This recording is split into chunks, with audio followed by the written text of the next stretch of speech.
2006 yo no tenía problemas de dinero.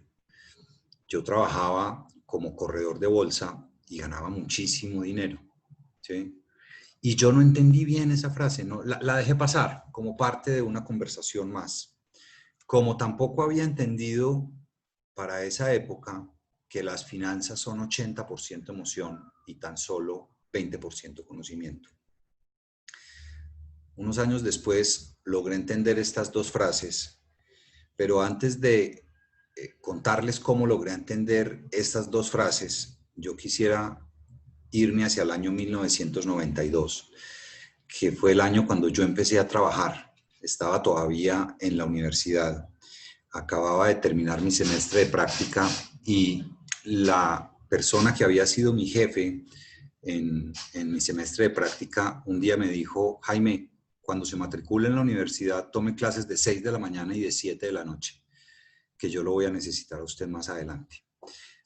Ese 14 de febrero del año 1992 yo acababa de llegar de la universidad y me llama la doctora Nora Rodríguez, que en ese momento ya no trabajaba donde yo había hecho el semestre de práctica, sino que era la asistente de presidencia del Fondo de Pensiones Protección. Y la doctora Nora me dice: Jaime, ¿usted qué está haciendo? Le dije: nada, doctora, yo acabo de llegar de la universidad. Bien, póngase un vestido y una corbata que yo lo necesito aquí en Protección. Véngase para acá. Yo arranqué volado para allá y llegué, y esto era locura. El 14 de febrero es el día en que se consignan las cesantías en los fondos de pensiones y esto era la locura. Todo el mundo gritaba, daba alaridos y corrían de un lado a otro. Ella me sienta al frente de un señor y me dice: mire, él va a ser su jefe. Usted arranca a trabajar hoy conmigo como asistente de tesorería.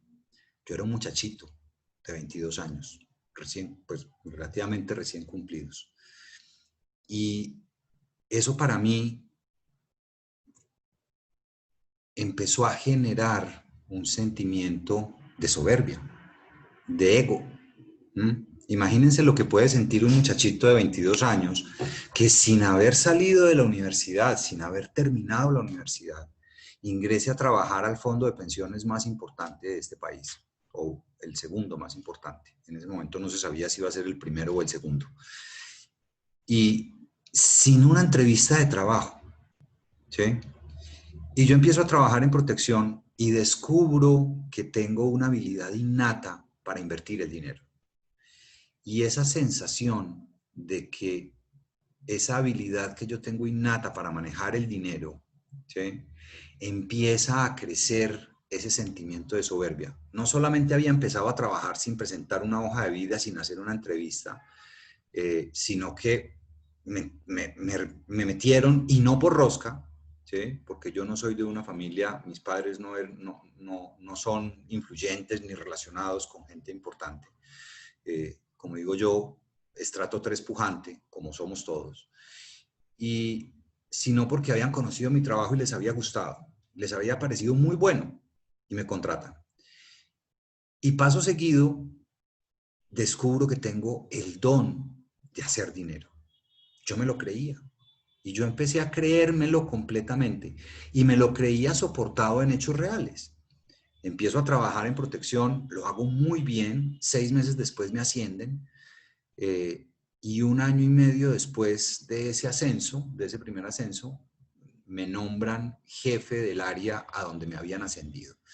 El jefe o la jefe en ese momento renuncia, un poco motivada por unas malas decisiones o unas malas estrategias de inversión que se habían hecho, y eso había llevado a que el fondo de pensiones no perdiera dinero, pero tuviera una rentabilidad muy baja con respecto a la competencia. Éramos los últimos en rentabilidad. Y a mí me nombran jefe de inversiones a los 24 años.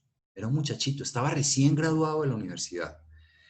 Y me nombran jefe de inversiones. Entonces imagínense lo que esto empieza a generar en este muchacho de 24 años, que gana muy buen dinero, vive con sus padres. Yo seguía viviendo con mis padres, no tenía gastos mayores, hacer un aporte pues en la casa, pero nada sustancial, y ganando un dinero importante. Como yo pensaba que tenía el don de hacer dinero, y además de eso estaba absolutamente convencido, por lo bueno que era, que nunca me iba a faltar trabajo, nunca. Y eso además estaba soportado en hechos reales. Yo recibía en promedio una oferta de trabajo al mes.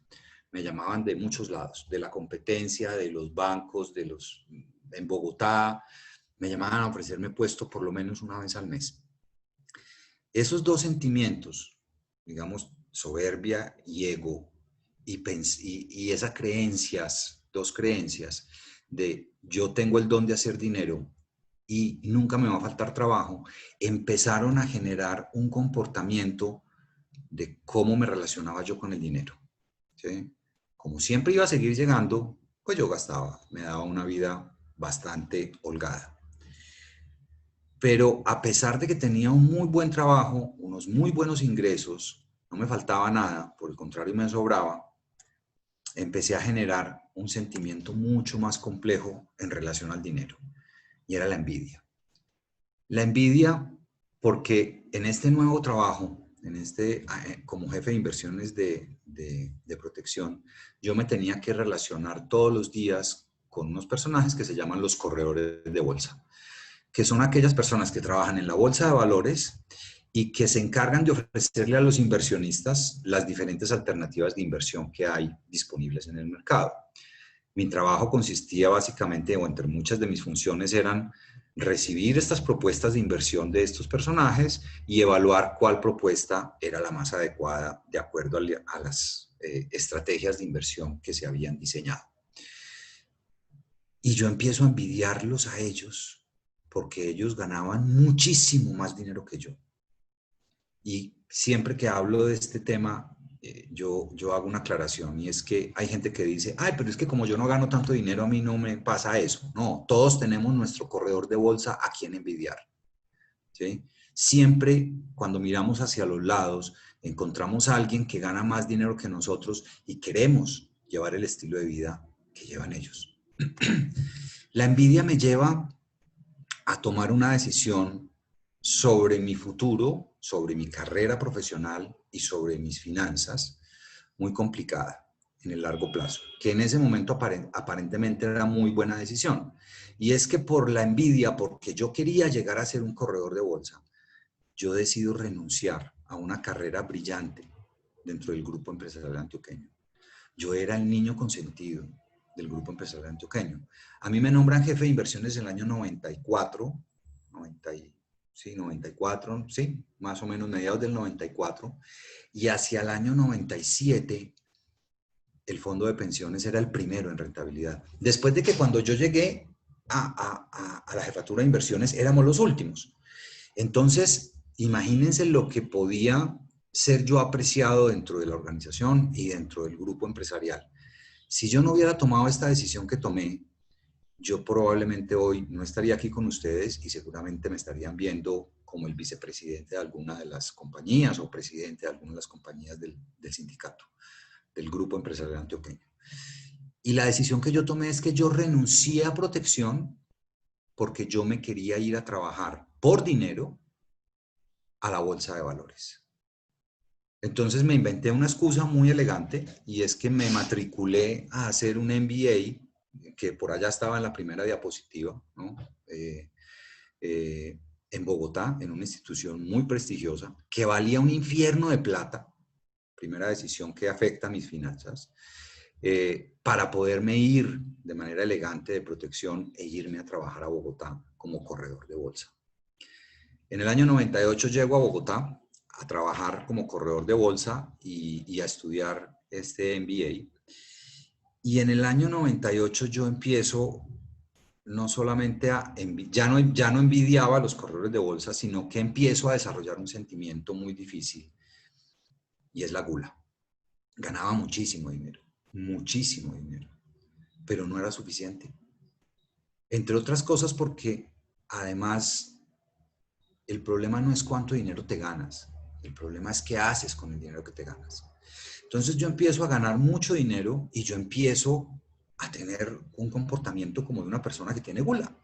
No me saciaba, siempre quería más. Entonces era el estilo de vida, los viajes, el carro, los relojes, las corbatas finísimas, cada corbata valía un infierno de plata. Llegué a tener 25, no sé para qué tiene uno 25 corbatas. Te puedes poner una, pues con 5 corbatas yo creo que es más que suficiente, pero llegué a tener 25 pares de zapatos, no sé cuántos vestidos y todos eran hechos a la medida. Y siempre quería más. Y los restaurantes, ¿no? Esa gula se fue, digamos, metiendo dentro de mi forma de vida, soportada además en esas creencias de yo tengo el don de hacer dinero y era muy buen corredor de bolsa, lo hacía muy bien. Las recomendaciones que le hacía a mis clientes en la mayoría de los casos ganaban dinero. Y por lo tanto yo ganaba dinero también porque cobraba comisiones. Y las comisiones llegaban de una manera importante. Yo seguí manteniendo este estilo de vida de gula entre el año 98 y el año 2008. En el año 2008 yo me había regresado a Medellín, me habían ofrecido la gerencia de una firma comisionista mediana. Decido venirme a trabajar a Medellín gerenciando esa firma comisionista por dinero, porque me pagaban más que donde estaba antes. Y en el año 2008 pasa algo que yo pensé que nunca iba a pasar, ¿sí? Y es que Estados Unidos se quiebra. Se quiebra el sistema de financiación de vivienda de Estados Unidos.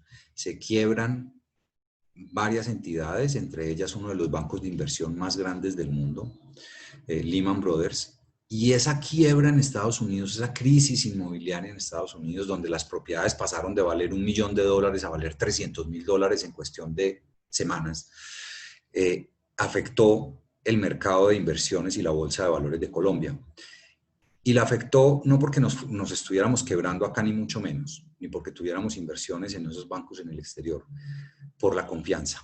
Entonces se pierde la confianza digamos, en el mundo, y los inversionistas en Colombia pierden la confianza y empiezan a buscar refugio o empiezan a buscar llevar su dinero hacia firmas comisionistas o hacia bancos con mayor solidez y mayor respaldo. Como yo era gerente de una firma comisionista pequeña, pues mediana, pierdo el 70% de mis clientes.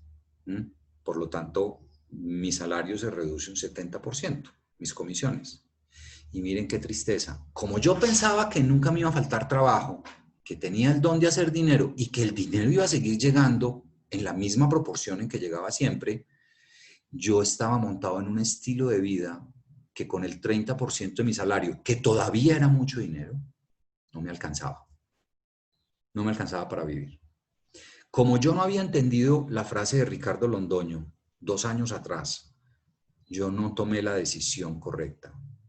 Y yo pensé que los problemas de plata se solucionaban con plata.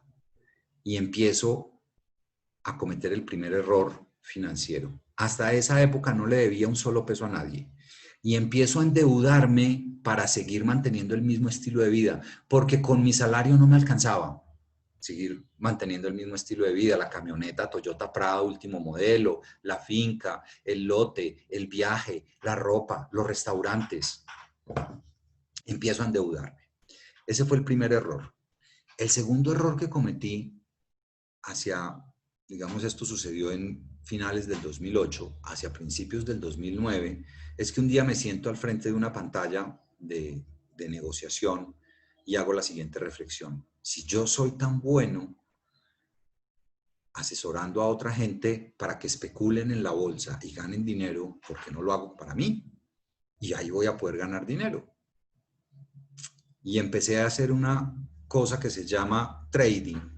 El trading es básicamente tomar unos muy pocos recursos y a través de operaciones de alto riesgo buscar ganar pequeños márgenes, pero esos pequeños márgenes con respecto a tu capital es un montón de dinero.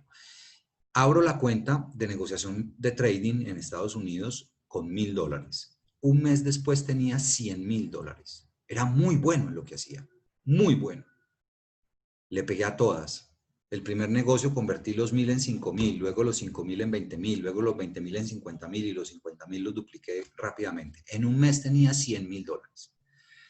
Si yo no hubiera estado cegado por esas emociones, por la soberbia, por la avaricia, ¿sí? Probablemente yo hubiera dicho en el año 2009, oiga, qué buen negocio hice. Cojo 80 o $90,000, los saco de acá, los meto en algo seguro, compro unos apartamentos o algo así por el estilo. En esa época un apartamento de vivienda de interés social valía 50 millones de pesos o un poco menos, hubiera podido comprar, no sé, 5 apartamentos. Y me quedo tranquilo con esos apartamentos en arriendo. No, eso no fue lo que hice. Lo que hice fue lo siguiente. Si en un mes convertí $1.000 en $100.000, $100.000 los convierto en 1.000.000 en otro mes. Y ese $1.000.000 lo convierto en $10 millones en 6 meses. Y no voy a volver a tener que trabajar nunca más en mi vida. ¡Qué tristeza tan absurda! Yo trabajaba por dinero. Y no hay nada más miserable en la vida que trabajar por dinero. Para hacerles corta la historia, yo no soy capaz de contar historias cortas. Los $100.000 los perdí en un mes y de ahí en adelante, entre el año 2009 y el año 2012, seguí acumulando deuda para mantener mi estilo de vida y para seguir metiéndole dinero a la especulación en esta plataforma de trading, un casino electrónico, prácticamente. Y consistentemente, cada mes, seguía pidiendo más dinero prestado y acumulando deuda, deuda, deuda, deuda mala además. En el año 2012 se quiebra la firma comisionista más grande de este país, Interbolsa. Algunos de ustedes de pronto lo recuerdan. Al quebrarse Interbolsa, la bolsa de valores entra en una crisis muy profunda y las firmas comisionistas medianas, digamos, tienden a desaparecer o entran, digamos, en situaciones muy difíciles porque los clientes se empiezan a ir en desbandada, ¿sí? Entre diciembre del 2012 y agosto del 2013, yo sigo acumulando deuda hasta que llega un punto donde los bancos ya no me prestan más, estaba sobreendeudado. Cuando recibo la llamada y me dice el banco, mire Jaime, ya no le puedo prestar más dinero, usted está sobreendeudado. Yo no tenía dinero ni para tanquear la camioneta. No tenía plata en el banco. No podía tanquear la camioneta y mucho menos pagar las cuotas de los créditos. Mi salario no me alcanzaba para pagar las cuotas de los créditos. Debía mucho dinero. Nunca le dije nada a mi esposa y me tocó sentarme ya porque siempre pensé que iba a lograr salir adelante, porque como era el rey Midas, tenía el don de hacer dinero. Me tocó sentarme a contarle a mi esposa mi realidad financiera. Esto es una infidelidad financiera. Además está tipificada así.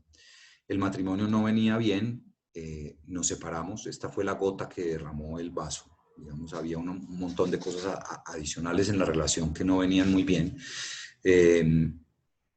Nos separamos y 6 meses después me despiden de mi trabajo. Ya no era el rey Midas, ya no tenía clientes, ya no tenía el don de hacer dinero. No era capaz ni siquiera de pagarme mi salario, ¿sí? Me despiden y me dan el ácido. Ha sido un placer que hayas trabajado con nosotros. Y con el poco de soberbia que me quedaba, o con la mucha soberbia que me quedaba, yo hice una reflexión y dije, mire, me están haciendo un favor. Me están dando un dinero que me va a servir para pagar algunas deudas o para sobrevivir unos meses. Y yo voy a conseguir trabajo muy rápidamente.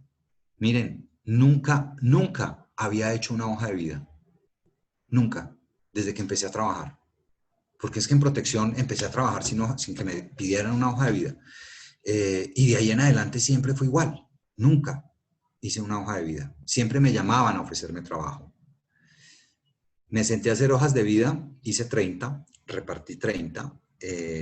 Gracias a Dios le debía plata a los bancos. Eran los únicos que me llamaban todos los días. No me llamaban ni para saludarme de donde repartí las hojas de vida. Eso me llevó a una depresión muy profunda. En mayo del 2014 me despidieron y en agosto del 2014, un jueves de agosto, yo llevaba 8 días tirado en la cama del apartamento de mis padres. No era capaz de sostenerme solo. No podía pagar ni siquiera una habitación o un apartamento modesto. Vivía con mis padres a los 44 años. Y llevaba 8 días sin bañarme, acostado en la cama viendo televisión y sin ver a mi hijo. No era capaz que me viera en ese estado. Ese día, por alguna razón, me levanté, me bañé y me fui a buscar a este señor. Miguel Giovanello. Él es un ítalo-venezolano, panadero, pizzero. Había perdido todo su dinero a manos de Hugo Chávez. ¿Se acuerdan las imágenes de Hugo Chávez diciendo exprópiense? Ok, a Miguel lo expropiaron, le expropiaron su pizzería que había construido con sus propias manos, hecho a pulso. Llegó a su apartamento y encontró 3 familias instaladas en el apartamento. Y a él le dejaron el sofá-cama de la sala. Le expropiaron todo. Con lo poco que logra rescatar de Venezuela, se viene a Colombia y monta una pequeña panadería a 2 cuadras de la casa de mis padres. Yo me había hecho amigo de Miguel y voy donde Miguel y le digo, Miguel, necesito que me ayudes, dame trabajo, necesito que me des trabajo.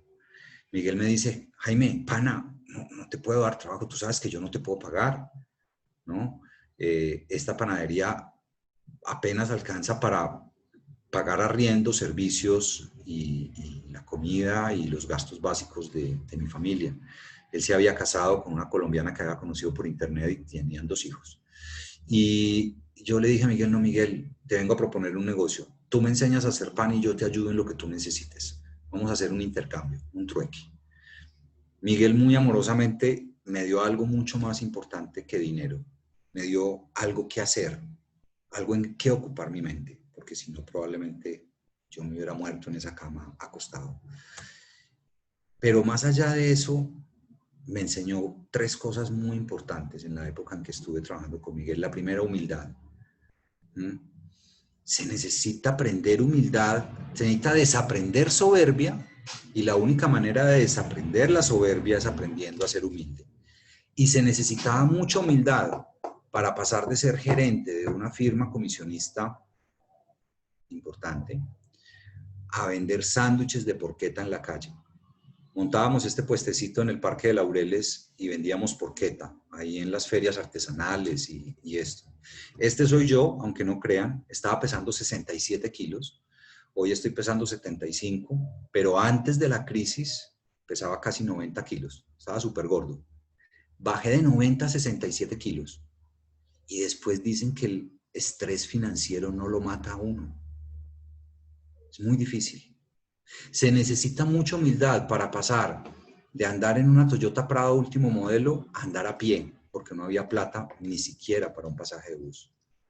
Varias veces me tocó irme caminando desde Laureles hasta el Poblado a visitar a mi hijo. 2 horas caminando, porque no tenía plata para un pasaje para ir a ver a mi hijo. Además de humildad, este hombre me enseñó una cosa muy importante, y es resiliencia.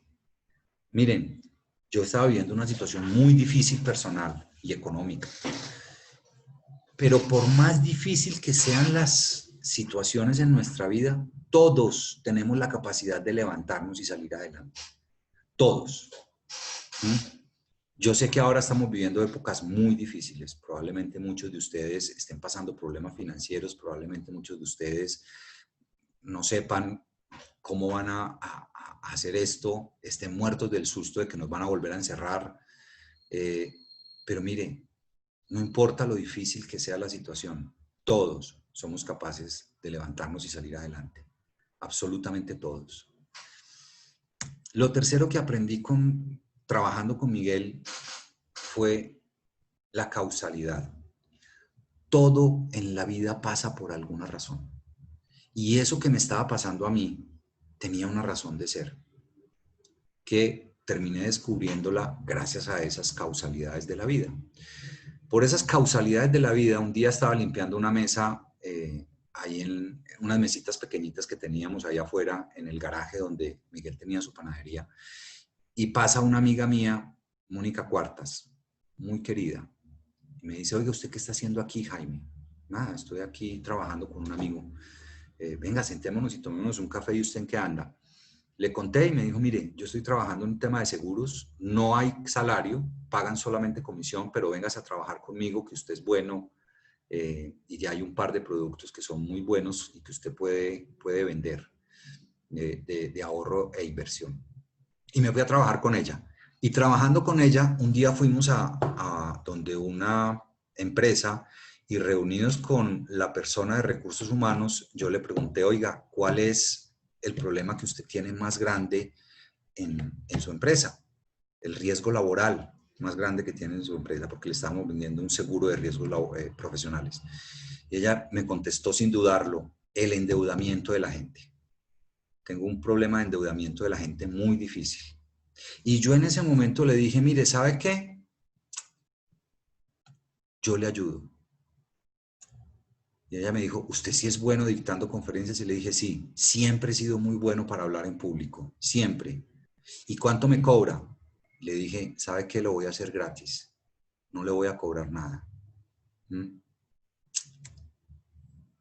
Y entendí el por qué me había pasado lo que me había pasado. Esa crisis me enseñó cómo es que se debe manejar el dinero. Y esa historia de vida podía ayudar a otros. ¿Mm? Entonces ese día encontré una manera de reinventarme, digámoslo así. Ese día nace la semilla de Finanzas Emocionales.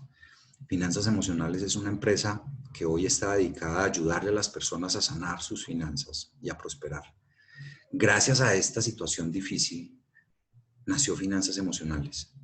Y ese día, hablando con la persona de recursos humanos de esta empresa, yo entendí que cuando uno quiere reinventarse, que esa es la palabra de moda, ¿sí? Les prometo que esto lo hice antes de que llegara la pandemia. Cuando uno quiere reinventarse, uno no debe preguntarse qué hago que dé dinero. Esa no es la pregunta adecuada. El dinero es una consecuencia, no es un fin. El dinero es una consecuencia de hacer algo para lo que yo soy bueno, que probablemente al principio estoy dispuesto a hacerlo gratis, se llama mercadeo, y que ayuda a otra persona. Cuando yo encuentro eso, esas tres cosas unidas, bingo, el dinero va a llegar, de alguna manera. ¿Mm? Hoy Finanzas Emocionales es una empresa que se constituyó por esas causalidades de la vida. Yo empecé a dictar conferencias a título personal, seguía vendiendo seguros, entonces en las empresas les ofrecía la conferencia para los empleados a cambio de que me permitiera ofrecerles los seguros de ahorro y de inversión y de otras cosas, o de vida a los empleados, ¿sí? Pero seguía trabajando, digamos, por dinero. O sea, el dinero venía de una actividad que lo hacía por dinero. No me gustaba vender seguros. Además, me parecía horrible. El vender seguros no me gustó. Haciendo eso, un par de años después, o sea, esta reunión con la persona de recursos humanos de esta empresa fue en el año 2015 y 2 años después me encuentro con esta señora, Ruth Peggy, es mi socia. Nos sentamos por causalidad, nos encontramos en la calle, ¿usted en qué anda? Le conté en qué andaba, ella con una situación de vida muy similar a la mía. ¿Se acuerdan la firma comisionista que les dije que se había quebrado? Bien, ella trabajaba allá, en el área jurídica. Y nadie le dio trabajo después de eso, como si tuviera acá marcado un INRI en la frente, ¿sí? Nadie la contrataba. Ella seguía ejerciendo su profesión de abogada como independiente y se encariñó, se enamoró de Finanzas Emocionales. Y me dijo, oiga, asociémonos y montemos una empresa que se dedique a esto. Y así inició en Finanzas Emocionales. A la fecha hemos, digamos, dictado ya más de 300 talleres, ayudándole a las personas a entender que los problemas de dinero no se solucionan con dinero, sino con decisiones. Y que las finanzas son 80% emoción y tan solo 20% conocimiento. Aquí estamos en algunos talleres que hemos dictado con Al Costo, con el Euro. Este fue el primer taller que dictamos, ¿sí? Y este pelado es el motor de mi vida, es mi hijo. Gracias a él no me morí en ese mes de agosto del año 2014. Hoy Finanzas Emocionales no solamente trabaja por un propósito, no por dinero. El dinero es una consecuencia de, y probablemente en estos meses de pandemia no hemos facturado un solo peso, muy poco, ¿sí? A duras penas pagamos el contador y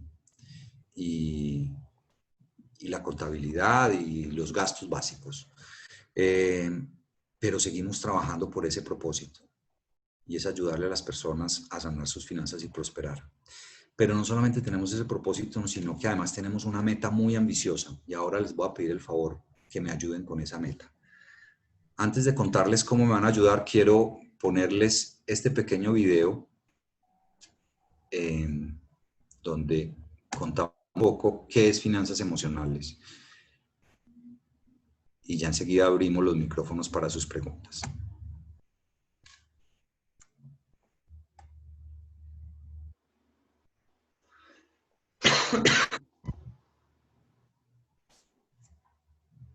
El sobreendeudamiento de sus colaboradores no es un problema solo de ellos, también es de su empresa. Es hora de actuar.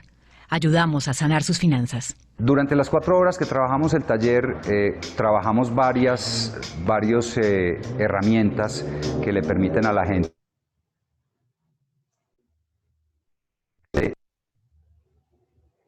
salir con un plan financiero estructurado para cambiar su realidad financiera. La primera herramienta que les damos es que la gente logre tomar conciencia de cómo está gastando su dinero, si realmente está haciendo gastos cerebrales o está haciendo gastos emocionales. Esa es una herramienta muy importante porque nos permite entender por qué nuestro dinero no nos alcanza. La segunda herramienta, que es una herramienta muy simple, pero que muchas veces la gente no la sabe construir adecuadamente, es que salen con un presupuesto de gastos claramente definido desde lo racional y no desde lo emocional. La tercera herramienta con la que salen, que es muy importante, es que salimos con un plan para eliminar deudas. Se hace un plan específico, cada una de las personas tiene una metodología que les damos en el taller para que eliminen sus deudas en el menor tiempo posible. Con estas 3 herramientas, eso unido a un plan de vida donde tú ya defines cuáles son las metas que quieres lograr y en cuánto tiempo las vas a lograr con tu realidad financiera. Con esas 4 herramientas la gente sale con un plan financiero. Este regalo hasta para Navidad sirve. Su realidad financiera.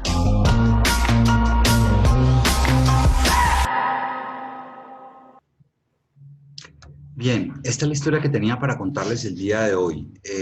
Les dije que necesitaba un favor de ustedes y es que tenemos una meta en finanzas emocionales y una meta muy ambiciosa.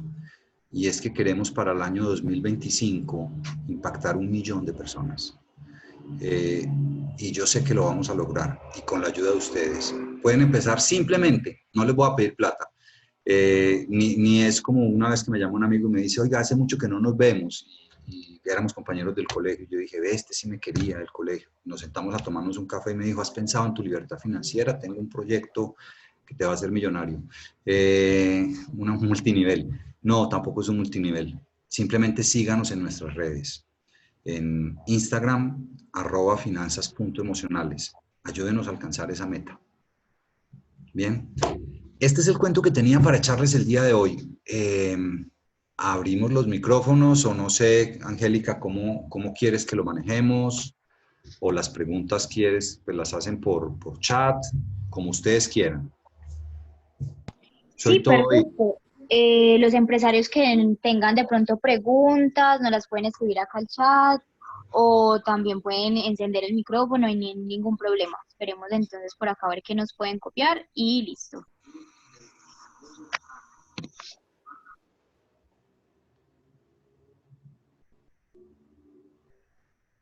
Buenas tardes. ¿Cómo estás? Bien, gracias. Te habla Clemencia Echeverría. ¿Cómo estás?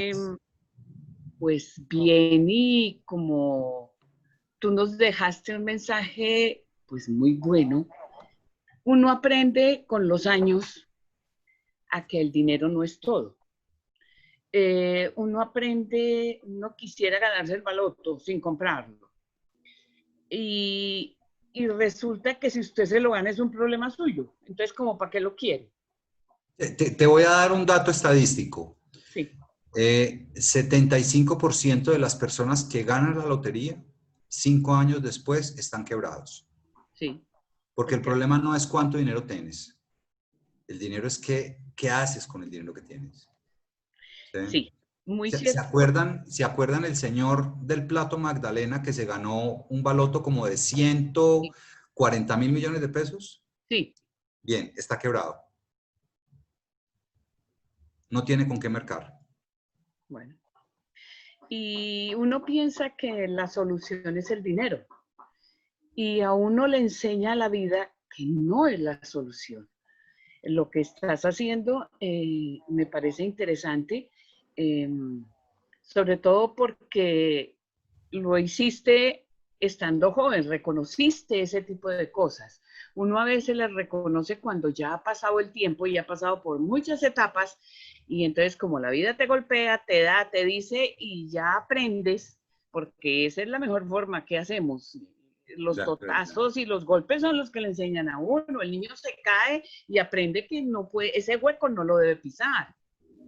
Entonces, me parece muy interesante, con el mayor gusto te anexaré a mis redes, a lo que sea, y no, estoy aterrada que una persona joven como tú saque provecho de eso y pueda seguir adelante demostrando que puedo hacer más con menos. Gracias.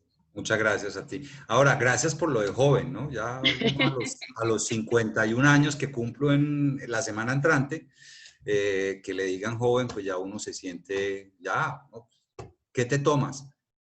Pero es que yo soy una joven de 68, entonces pues usted es joven. Ah, o sea, aplica aquello de joven es todo aquel que tenga la misma edad de uno o menos. Exacto. Mi papá llega y me dice un día, mi hijo, se murió Julanito. Y le dije, y estaba ya muy mayor. Y me dijo, no, jovencito, tenía la misma edad mía. Mi papá tiene ya va a cumplir 80. Seguiremos siendo jóvenes toda la vida. Gracias. Bueno, con mucho gusto.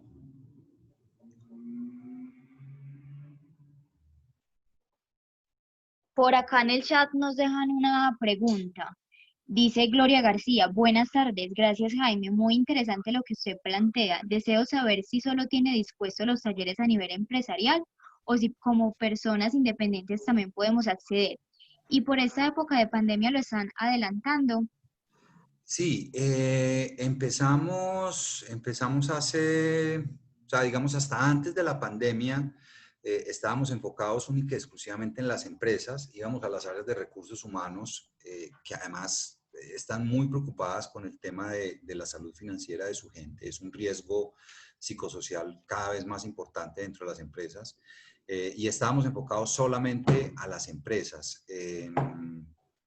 Como anécdota, este año iba a ser espectacular para finanzas emocionales.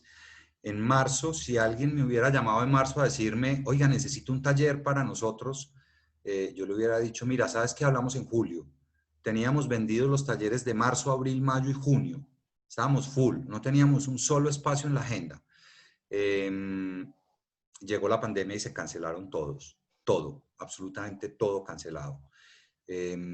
Bien, en medio de la pandemia, digamos, después de que pasó el choque inicial y esperemos a ver qué pasa y esto, nosotros teníamos un plan de empezar a abrirnos al público, a hacer talleres abiertos al público, pero lo habíamos pensado para el último trimestre de este año. La pandemia fue una gran oportunidad, teníamos el tiempo para hacerlo bien. Y empezamos a trabajar en el tema. Sí, ya estamos dictando talleres abiertos al público. El próximo taller abierto al público, estamos haciendo uno al mes, depende de qué tanta gente lo pida, pero digamos, fijo siempre estamos haciendo uno al mes. Y el próximo es el 20 y 21 de octubre, de 7 de la noche a 9 de la noche. 2 horas el 20, 2 horas el 21. Digamos, el taller tiene una duración de 4 horas. Lo partimos en 2 sesiones de 2 horas para que no sea tan pesado, ¿no? Virtualmente es muy pesado el tema. A veces 4 horas virtuales es muy pesada para la persona que recibe el taller como para uno. No sé por qué, pero cansa más. Jaime, Señora, em, yo soy Claudia, la de las moneditas de la charla pasada. ¿cómo estás, Claudia? Jaime, ¿Repitió usted? no, esta no es la misma. No, pero repitió otra vez conferencista. Hombre, claro. Muy Jaime, valiente. eh, em, quería como que me dieras luces respecto a algo. Dime. En este asunto, pues la pandemia todo nos ha golpeado fuertemente. Pusiste el ejemplo, por ejemplo, de lo que pasó en tu empresa. Entonces quería saber tu opinión. ¿Qué tan sano es que uno busque, a ver, cuando uno está cancelando alguna deuda financiera y necesita bajarle a eso, a la cuota, eh, bajar los intereses, la única opción es uno refinanciar, ¿sí o no? Eso es Eh, sano, es arriesgado, es imprudente. no, no, no, no. No, mira, yo tal vez no sé si lo hablábamos la vez pasada. Los bancos en este momento están dispuestos a ayudar a las personas, ¿no? Porque es que si no lo hacen, los perjudicados al final van a ser ellos también, ¿sí? Porque la gente no va a tener cómo pagarles. Hay varias cosas que tú le puedes proponer al banco. La primera es un periodo de gracia, que es diferente a congelar la cuota. Congelar la cuota no es tan bueno, ¿sí? Porque, listo, no pagas durante unos meses, pero después te va a llegar la cuenta acumulada, ¿sí? Eh, entonces es pedirle un periodo de gracia donde tú solamente pagues intereses y no pagues capital, ¿sí? Mientras esta situación se normaliza un poco, ¿ok? Esa es una primera cosa que puedes pedirles. Otra segunda que le puedes pedir es que te amplíen el plazo del crédito al mayor largo plazo posible para que la cuota quede más bajita, ¿sí? Eso es delicado y hay que manejarlo muy bien. ¿Por qué? Porque si tú tienes un crédito hoy a 3 años y pides que te lo manden a 10 años, probablemente la cuota te baje a la mitad, ¿sí? O a menos, ¿sí? Pero vas a pagar muchos más intereses porque es un plazo 3 veces mayor. ¿Sí? No te puedes quedar pagando los 10 años ese crédito, ¿sí? Cuando esto se normalice, tú tienes que acordarte que esa cuota que antes era de 500.000 pesos y que ahora es de 200, pues tienes que volver otra vez a empezar a abonar a capital, cuando esto se normalice, empezar a abonar a capital para que el plazo se recorte, porque si no vas a pagar muchísimos intereses. Esas son medidas simplemente temporales para alivianar tu flujo de caja y permitirte organizarte. ¿Mm? No sé si Perfecto. responde eso tu pregunta. Sí, sí, muchas gracias. Bien. Por acá por el chat nos dejan como varias cositas, vamos a leerlas. Dice María Echeverría, gracias a mis manos, ejemplo de vida, excelente como aprender y escuchar estas charlas, gracias. Por acá nos dice Rocío, Jaime, aprendiste la lección y gracias por compartir y enseñar. Yo decidí desde hace varios años que trabajaría en mi emprendimiento solo medio tiempo, porque el otro medio tiempo lo dedicaría a mi familia, mi deporte, mi recreación y bienestar en general. Excelente. Y por acá también Rosida nos dice que muchas gracias. No sé si alguien más tendrá por acá preguntas para que aprovechen o vamos cerrando. Pregunten lo Hola, que quieran, no les dé pena. Me han preguntado de todo con hola. esta charla. Hasta alguna vez me preguntaron, ¿pensó en suicidarse? Sí, varias veces. A mí no me da pena responder lo que quieran preguntar. Así que adelante, pregunten lo que quieran. Hola, ¿me Ari, oyes, Jaime? Hola, ¿Me oyes? te escucho, sí. Ah, hola. Buenas tardes. Me parece muy interesante todo lo que compartiste y sobre todo la valentía de decirlo, porque muchas veces nos embotamos y no expresamos todo lo que sentimos y mucho menos ante el público. Supongo que tú porque tienes la facilidad de hablar. Pero mi pregunta es, ¿estos talleres que das personalizados o los que vas a dar 20 y 21, más o menos de qué se tratan? ¿Qué explicas en esos talleres o qué nos enseñas aparte de todo lo que nos has dicho hoy, que nos has Bien, dejado una enseñanza? ese taller se llama Crea tu futuro, el arte de alcanzar tus sueños. Es un taller teórico práctico de 4 horas donde trabajamos con una metodología que está pensada para, digamos, en primer lugar, ayudarnos a tomar conciencia de cómo estamos manejando nuestras finanzas, ¿sí? Y hacemos varios ejercicios que le ayudan a las personas al final del taller a salir con un plan financiero muy estructurado, que era lo que explicaba, digamos, en el videíto antes, con un presupuesto armado desde lo racional y no desde lo emocional. El curso lo hacemos a través de Zoom. Como les digo, son 2 horas cada día. Cada uno recibe una cartilla digital con la cual vamos a estar trabajando durante las 4 horas. Y la verdad es un taller que ha gustado mucho y que, modestia aparte, es muy bueno, ¿no?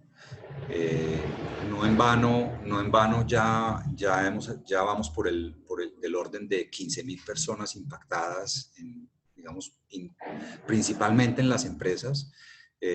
Talleres abiertos al público, como les digo, empezamos hace unos 4 meses a hacer talleres, pero bueno, ahí vamos. No se lo pierdan, es muy bueno. En nuestro Instagram, o si quieren, les voy a anotar acá mi número celular, el WhatsApp. Jaime, también nos puedes compartir la pieza y nosotros la colocamos en nuestras redes sociales y así también los empresarios pueden tener como acceso a la información. Entonces también nos dejas Perfecto, acá estáticos, sí. Yo te la paso Apenas finalicemos. al WhatsApp. Eso. Te Y paso ya la yo la invitación y la descripción y el link de inscripción. Eso, perfecto. Ya nosotros pasamos la información a los empresarios. Claro Claro que que sí. sí. ¿El tuyo es cuál? Es que yo tengo acá, he hablado con muchos de ustedes. Ya al final yo te copio, no te preocupes. Claro que sí. Espérate un segundo. El tuyo es 317-515-9177. Sí, No. señor. Es ese. Ok. Espérate, Listo. ya mismo te pongo un mensajito. Perfecto, dale.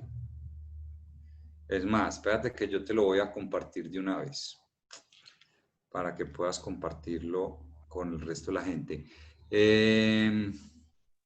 Por acá por el chat nos preguntan, a ver, bueno, digamos que nos están preguntando también como el valor del taller. Eh, Creo que ahí tú me pasarías como esa información, Sí, ¿cierto? yo ya te la estoy pasando. Ah, bueno, listo.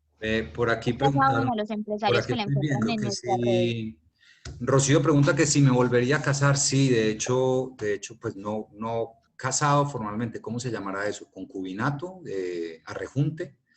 Llevo 2 años con una mujer maravillosa de la cual estoy perdidamente enamorado. Vivimos juntos, ¿no? Se llama Vivir Feliz. Yo tengo una pregunta, Jaime, te habla Carolina. Hola Carolina, ¿cómo estás? ¿Cuál es, pues evidentemente este tiempo tan difícil, cuáles serían como esos puntos o esas pautas, sí, digamos como esas claves para vivir en este momento de alguna manera, puede ser equilibrado o alcanzar un bienestar significativo, teniendo en cuenta la angustia económica que está generando este tiempo? Y nos hemos concentrado tal vez mucho los empresarios en cómo voy a hacer y en inventar y en hacer y en publicar y en movernos de muchísimas maneras, pero pues el estrés y la ansiedad y la angustia económica pues evidentemente no nos está permitiendo vivir un bienestar, vivir en bienestar. ¿Cuáles serían como esos puntos claves que tú dices, mira, yo no negocio esto, no dejo esto, no hay que descuidar esta otra área? ¿Cuáles creerías tú que serían como esos puntos? Bien, mira, yo no negocio mi tranquilidad, es lo primero, ¿sí? Y la tranquilidad uno no puede perderla por cosas materiales, ¿no? Yo digo, mira, el dinero no existe, son papelitos de colores, ¿no? Es un pedazo de papel pintado de colores, ¿ok? Obviamente, digamos, tengo la fortuna tuve la fortuna de, cuando todo esto inició, tenía una cosa muy importante que le enseñamos a la gente en los talleres y es, hay que tener un fondo de reserva, que te permita vivir al menos 3 meses sin generar plata. O sea, no, y es algo que muy poca gente hace, ¿no? Cuando tú tienes tus gastos básicos cubiertos, tú piensas de una manera muy diferente a cuando no tienes con qué pagar el arriendo el próximo mes, ¿sí? Eso le permite a uno tomar decisiones mucho más acertadas, y el dinero va llegando en la medida en que las cosas se van dando. Como les digo, nosotros llevamos, en finanzas emocionales, llevamos desde abril, o sea, abril, mayo, junio, julio y agosto y septiembre, llevamos 6 meses donde lo que se ha facturado, digamos, cubre los costos básicos de la empresa. Plata para los socios no ha habido, ¿sí? Pero no nos ha faltado el dinero, extrañamente, ¿no? Cuando uno está tranquilo, las cosas fluyen diferente. Bien. Lo segundo es que esa tranquilidad te la da entender que los problemas de dinero no se solucionan con dinero, sino con decisiones. Entonces, cuando tú generas tu estilo de vida de tal manera que necesitas muy poco para vivir bien, ¿sí? La cosa es muy distinta, ¿sí? Y son decisiones, ¿cierto? Hace poco hablaba con una persona que decía, es que venga, es que no me alcanza para vivir, es que no me alcanza el arriendo. Le dije, ¿con quién vives tú? Solo. Ok. ¿Y en dónde vives? No, en un apartamento que tiene 3 alcobas. ¿Y por qué tiene 3 alcobas? No, porque una es el estudio y la otra es el cuarto de huéspedes para cuando mis papás vengan. ¿Cada cuánto vienen tus padres? No vienen hace año y medio. Ok. ¿Y por qué no alquilas la habitación? ¿Por qué no alquilas esas 2 habitaciones? Búscate un cohousing o busca un roommate, como le dicen en Estados Unidos. Ah, no. Yo no quiero vivir con nadie. Son decisiones, ¿sí? Entonces, cuando uno toma las decisiones correctas, uno necesita muchísimo menos dinero para vivir muy bien, ¿sí? Sin pasar necesidades y estar tranquilo. Entonces, en esta época, estamos en época de economía de guerra, punto. Y hay que ajustarse a un presupuesto. Y ese presupuesto tiene que ser muy austero y gastar solamente en lo necesario. Solamente. ¿Mm? Pero si queremos seguir viviendo, porque estamos viviendo una situación atípica, pero si queremos seguir viviendo con el mismo ritmo, perdón, no somos capaces, no la hacemos. ¿Sí? Y el tema de las deudas lo voy a ligar a una pregunta que hace Sergio ahora. Me dice, ¿aún debes en los bancos? Sí, todavía. Debía muchísimo dinero, mucho. ¿Sí? Y he venido negociando con ellos en la medida en que he tenido posibilidades de hacer acuerdos de pago y pagarles. Algunos han ayudado, otros no. Y voy a decir una cosa muy horrible. Esto puede sonar muy horrible, pero es una realidad. Cuando yo le debo 1 millón de pesos al banco y no tengo cómo pagarle, tengo un problema. Pero cuando yo le debo 20 millones de pesos al banco y no tengo cómo pagarle, tenemos un problema el banco y yo. El problema es de los dos. ¿Sí?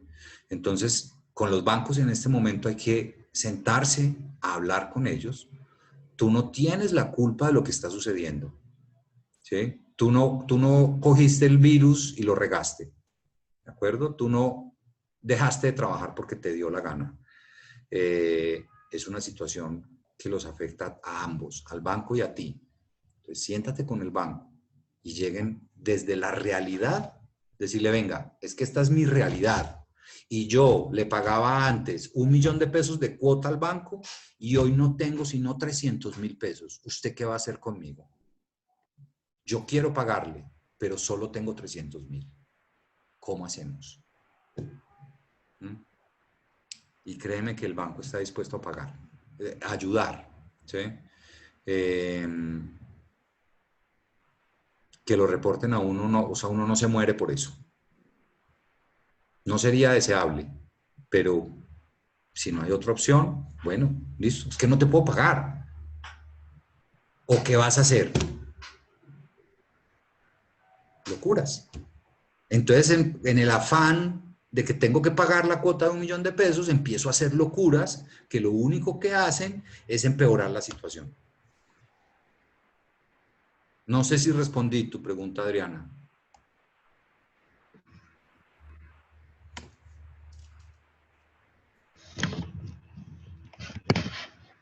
Sí, Jaime, sí. Ok.